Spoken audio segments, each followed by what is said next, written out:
the Chase Thomas Podcast, for people who have nothing but time to kill.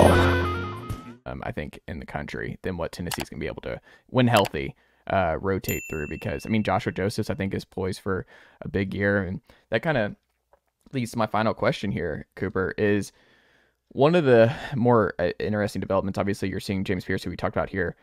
He's being looked at as a potential top 10 guy. Like, some mocks this offseason have had him number 1 overall.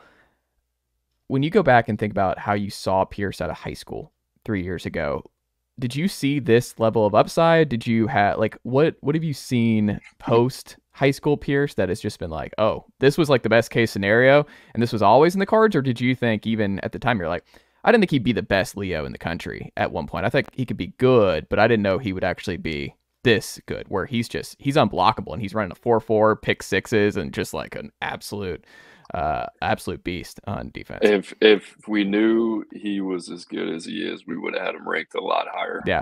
And credit to our friends over there at On 3. I think they were they were the outlier on him, had him high, but we liked him. We went back and we kind of wanted to make sure that we're buttoned up, and I think we had him top 180, I think, at the end of the day. Which, when you go back, I wish we were kind of more convicted on. So much of what we do is an information game. And what I mean by that is, like I said, like with Faizon, you're projecting these guys not only out over their junior and their senior year, but, 3-4 years into college. It's 5-6 years that you're doing that. So the information is important. And I'll bring this back to James, but like everything that I mentioned about Faizon was, I got to see him twice this offseason before he's even played his junior year. So just even seeing the subtleties, the little things that you pick up on, and with James, I think there was very little exposure to him, not only live as a high school player, but in the off-season combines that have become so important to us, not just from a testing standpoint, but like when you go to Future 50, you get to see good on good, get to see what that's like. I remember, Will Campbell versus Walter Nolan. Like you can't find that anywhere else. Saw Francis Mawanoa, Caden Green. Like you get to feel which guys you want to bet on because you get to see him in a very unique environment. And with Pearce, the tape pop for sure. That was never the question. I think we were just kind of in a similar position that we currently are with Marion. We didn't really have a ton of information. We haven't seen him at any camps. We had a lot of college feedback.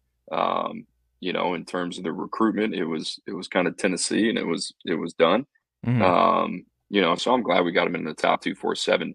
If you were to tell me that, hey, that guy were to turn into a good player, I wouldn't be shocked by that. But us sitting here now, he's got a chance to go 3 and out. Only started, 2-3 games last season, and he had 10 sacks. I mean, of course, I'd be surprised, So, I mean, it, like you said, it's 3 and out. I mean, top 10 pick, and like I think Tennessee's gonna have a lot of these guys where they're gonna be able to rotate in and out, and as long as Rodney Garner can stay around, just got to keep Rodney Garner in the fold here for as long as possible. No retirement for the next 5 years for Rodney Garner. He's got to keep this thing humming.